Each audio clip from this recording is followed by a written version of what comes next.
Olá, meu amigo, minha amiga, meu irmão, minha irmã, todos bem, tudo certinho, tudo sob controle. Esperamos que tudo e todos estejam bem, porque nós estamos todos bem por aqui, tá bom? Bom, nós vamos agora iniciar a segunda série do que nós estamos colocando Ellen White sobre alguns conceitos, algumas perguntas, né? E nós terminamos no vídeo passado o primeiro pilar que sustenta um verdadeiro profeta. E aqui agora nós vamos começar o segundo pilar, a série de vídeos do segundo pilar. Por isso, eu lhe convido, assista este vídeo até o fim. Você ainda não assistiu do primeiro pilar? Vai lá no canal, vai lá nas playlists, Ellen White, Estudo Bíblico Adventista, tem ali Adventismo, estão nessas pastas aí, vai achar facinho. Vocês vão achar a série do primeiro pilar. Então aqui já é a segunda série do segundo pilar, tá certo? Então eu convido, fique até o fim, porque vai ter bastante informação interessante aqui, tá certo? Muito bem, lembrando também que os meus vídeos nunca foram, são ou serão para tirar a fé de absolutamente ninguém. Os meus vídeos aqui são somente o quê? A minha visão como adventista que fui por 20 anos e líder por 18 anos. É somente isso. Se você quiser conversar comigo porque está sendo confrontado alguma doutrina que você tinha como uma verdade absoluta, olha aqui, me adiciona aqui no seu WhatsApp e nós vamos falar. Tá certo? Feito a introdução, a abertura, vamos ao conteúdo do vídeo. Vamos lá. Ellen White e os pilares da validade profética. Então, eu vou trazer aqui um outro verso que vai dar sustentação como base em qual Ellen White será submetida a uma análise conceitual do segundo pilar, tá certo? E o verso, meu irmão, minha irmã, meu amigo, minha amiga, é esse. Vamos lá? Vamos a ele? Diz assim, Isaías capítulo 8, verso 20, está dizendo assim, ó, a lei e ao testemunho, se eles não falarem segundo esta palavra, é porque não há luz neles. Em outras traduções, nós vemos que no final está escrito assim, porque não há verdade neles. Vamos contextualizar esse verso de Isaías capítulo 8, verso 20? Que o adventismo se apodera demais desse verso, totalmente descontextualizado, dizendo que eles é o que tem a verdade, tá certo? Vamos lá. O verso 19, dá uma lidinha no verso 19. Quando, pois, vos disserem, consultai os que têm espíritos familiares, e os adivinhos que chilreiam e murmuram, porventura não consultará o povo a seu Deus? A favor dos vivos, consultar-se-á aos mortos? Devidamente contextualizado, o que é essa advertência aqui? Está dizendo o seguinte, olha, se vocês têm o Criador, por que vocês vão procurar mortos, vivos, adivinhos, aqueles que têm visões? Esquece isso. Por quê? Porque se não falar segundo o que está escrito, sai. E você já viu aí na primeira série a advertência que se uma única visão desse tal profeta não acontecer, não acreditem nele, porque Deus não fala através dele. Está entendendo, meu irmão, minha irmã, meu amigo, minha amiga? Ellen White, meu irmão, minha irmã, meu amigo, minha amiga, é uma verdadeira profetisa de Deus? Você ainda acredita nisso? Se você acredita nisso, não há problema nenhum. Mas vamos à pergunta crucial que deve ser feita. Número 1, aqui desta série do segundo pilar. A pergunta é esta, vamos a ela.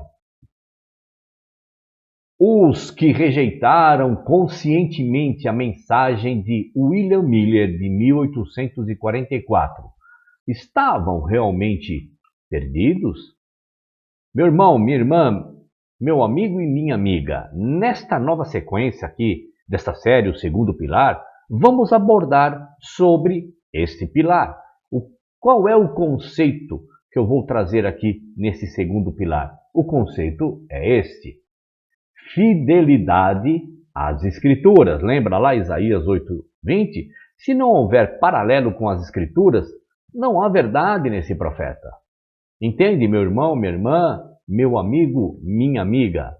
Na década de 1830, William Miller, um ministro batista, autodidata, usando as profecias de tempo de Daniel, começou a pregar que o mundo acabaria em 1843. 1843, William, não é 1844? 1843 também, 1844 é a data mais famosa, porque a repercussão ali foi muito grave. Pessoas cometeram suicídio porque Cristo não voltou, pessoas que se desfizeram de tudo. Quando digo pessoas, estou falando de famílias inteiras, pai, mãe, filhos, tá? Se desfizeram de tudo no aguardo da volta de Cristo, se tornaram andarilhos, mendigos, outros ficaram loucos e foram internados em sanatório. E também tem a data de 1851. É só você ir nas pastas aí, Ellen White, Adventismo, você vai achar todas estas informações com muito mais detalhe. Seu ministério desencadeou um reavivamento que foi chamado de Movimento Millerita. Ellen Harmon se tornou uma millerita devota que sempre manteve carinho especial pelo pai Miller, porque assim ela chamava. Claro, Cristo não retornou em 1843, então Miller fixou sua esperança na primavera de 1844. Quando essa previsão também falhou, ele finalmente endossou 22 de outubro de 1844 como a data exata da segunda vinda de Cristo. Claro, suas esperanças foram frustradas mais uma vez, novamente. Ellen White sustentou durante todo o seu ministério que o millerismo era uma mensagem salvadora e uma verdade testadora, significando que os rejeitadores desse ensino estavam perdidos como resultado. Ellen White escreveu o seguinte sobre esta afirmação que eu acabei de dar. Vamos ler, prestar bem atenção no que ela está dizendo, tá certo? Vamos lá. Ela escreveu e disse assim: vi, só um minuto aqui, meu irmão, minha irmã, meu amigo, minha amiga. Veja, ela escreveu vi. William Ellen White não marcou data nenhuma para a volta de Cristo, dizem os adventistas. Extremamente enganados, né? Extremamente iludidos, ludibriados. Por quê? Porque quando Ellen White diz assim, vi, foi-me mostrado, ela está dizendo que Deus mostrou para ela. Então veja, ela começa então dizendo que o que ela vai orientar, advertir e escrever foi mostrado por Deus. Então vamos lá. Vi que Deus estava na proclamação da época em 1843. Era seu desígnio despertar o povo e levá-lo a um ponto de teste onde eles deveriam decidir a favor ou contra a verdade. Ninguém sabe o dia e a hora. Foi ouvido do ministro hipócrita e do escarnecedor ousado. Nenhum dos dois seria instruído e corrigido sobre o uso feito do texto por aqueles que estavam apontando para o ano em que acreditavam que os períodos proféticos acabariam e para os sinais que mostravam Cristo próximo, mesmo às portas. Muitos pastores do rebanho que professavam amar Jesus disseram que não tinham oposição à pregação da vinda de Cristo, mas se opuseram ao tempo definido. O olho onisciente de Deus leu seus corações. Eles não amavam Jesus próximo. Eles sabiam que suas vidas não cristãs não resistiriam ao teste, pois não estavam andando no caminho humilde estabelecido por ele. Esses falsos pastores estavam no caminho da obra de Deus. Muitos ministros não aceitariam esta mensagem salvadora, eles mesmos, e aqueles que a receberiam, eles impediram. O sangue das almas está sobre eles. Aqueles que rejeitaram e se opuseram à luz da mensagem do primeiro anjo, perderam a luz do segundo e não puderam ser beneficiados pelo poder e glória que acompanhavam a mensagem. Eis que vem o noivo. Jesus se virou deles com uma carranca. Eles o tinham menosprezado e rejeitado. Vi que as igrejas nominais, assim como os judeus crucificaram Jesus, crucificaram essas mensagens e, portanto, não têm conhecimento do movimento feito no céu ou do caminho para o Santíssimo e não podem ser beneficiadas pela intercessão de Jesus ali. Foi-me mostrado em visão e ainda acredito que havia uma porta fechada em 1844. Todos os que viram a luz das mensagens do primeiro e do segundo anjos e rejeitaram essa luz foram deixados na escuridão.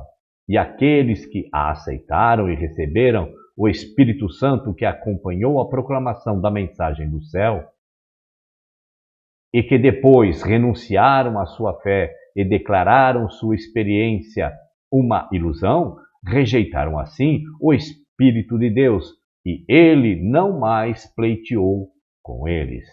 Veja, meu irmão, minha irmã, meu amigo e minha amiga, Ellen White ensinou consistentemente que aqueles que rejeitaram a mensagem millerita estavam perdidos. De acordo com Spiritual Gifts, volume 1, página 133 até a página 143, a mensagem do primeiro anjo foi a profecia de definição de tempo de 1843 e a mensagem do segundo anjo foi a data de 1844 para o segundo advento de Cristo. Como um grande número de pessoas poderia ser condenado por causa de sua discordância sincera com os ensinamentos de William Miller? Eles estavam biblicamente corretos.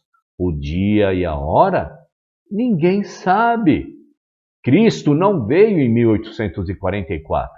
A Igreja Adventista do Sétimo Dia gostaria de recuar desse ensinamento agora, né? Parece assim de uma coisa muito mesquinha. Infelizmente, Ellen White declarou que lhe foi mostrado esse ensinamento em visão, o que limita severamente nossa capacidade de descartar esse episódio como sendo inconsequente. Você, adventista ou não adventista, que ainda acredita em Ellen White como sendo a mensageira do Senhor, tente me responder depois de meditar no que foi mostrado aqui nesse vídeo de uma maneira sincera.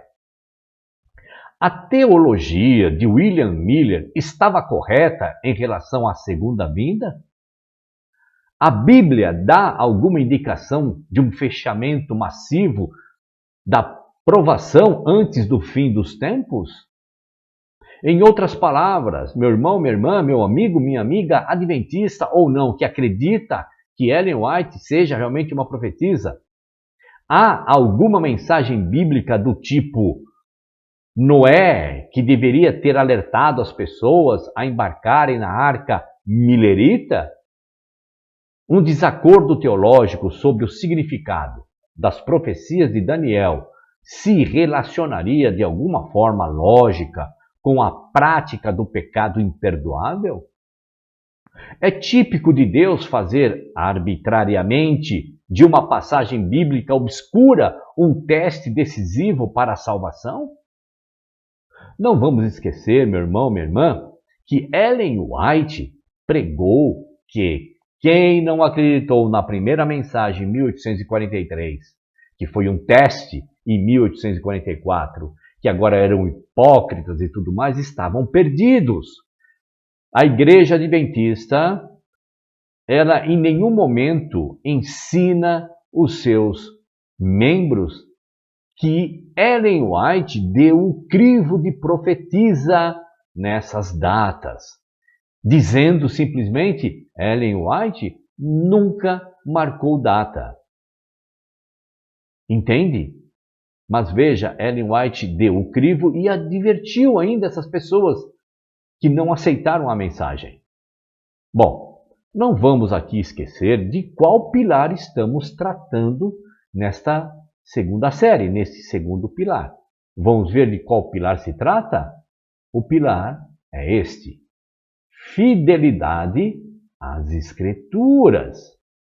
Entende, meu irmão, minha irmã, meu amigo, minha amiga? Legal que você veio até aqui.